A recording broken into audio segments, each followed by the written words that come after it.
I sold Bhagavad Gitas to 2 soldiers, separate events, in the airport as we were waiting for Srila Prabhupada to arrive for the Rath Yatra in San Francisco. And after he gave me $20 for a Bhagavad Gita, I said, you know, the author to this book is arriving right now. And if you like, I can take him. You can greet him. We're all greeting him. Would you like to do that? And the guy said, of course, let's go. So we run over. We have to run quite a distance to get to the gate. And as we're running, he's getting more and more and more excited. And he's seeing all these devotees running. Devotee women in saris, men, devotees carrying mridangas, you know. And he's getting more and more excited. And as he's running along, he pulls out his wallet and he goes, here. And he takes out another $50 and he gives it to me as we're running. He goes, I didn't give you enough. And I go, okay. And I take it, you know. And we rush up. And just as we get to the gate, it's almost time for Srila Prabhupada to come through. So he's looking over everybody. He's trying to see. And then he jumps up on one of the chairs. And he looks down over everybody's head. And he can look right where Prabhupada's coming through the gate. And he sees Prabhupada's head. He sees the top of Prabhupada's head. And he goes crazy.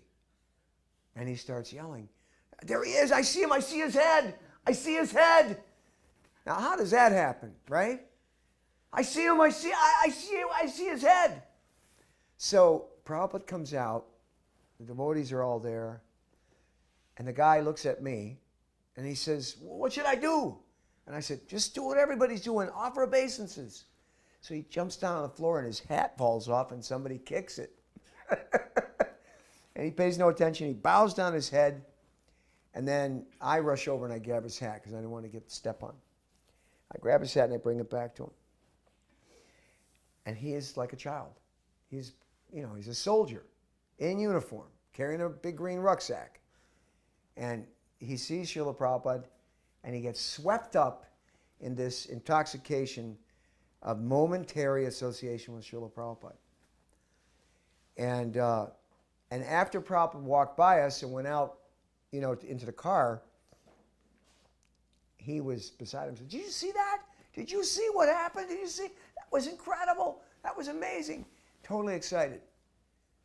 2 years later, Washington, D.C., I do the same thing, meet a boy half hour before Prabhupada arrives. I'm in the airport distributing books, and I give him a Bhagavad Gita and I tell him, hey, the author of this book is arriving.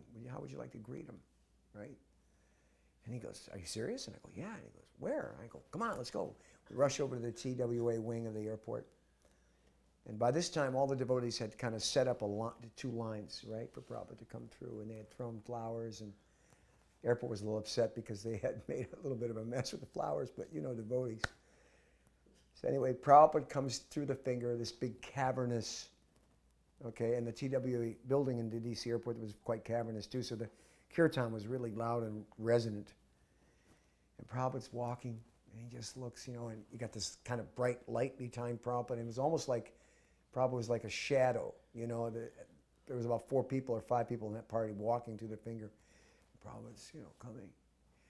And I point him out. I said, there he is, he's right there. You see him? And I turn the book over and I see his picture. I said, there he is, he's right there. And the guy's going, oh my God. And he's holding on my arm, okay? And he's like, oh my God, you're right. That's it. That's him. He's there. Oh my God. And then Prabhupada comes through and he takes the Bhagavad Gita and he holds it up like this. And he goes, sir. He's trying to get Prabhupada's attention. He goes, sir, sir, sir. And Prabhupada stops right in front of him. He goes, I got your book. And Prabhupada looks at him and he says, thank you very much. And then he turns and he walks. And the guy looks at me and he goes, can you believe that? He talked to me. Did you see that? He talked to me, And I'm like, yeah, you can't believe what just happened to you. You have no idea what just happened to you.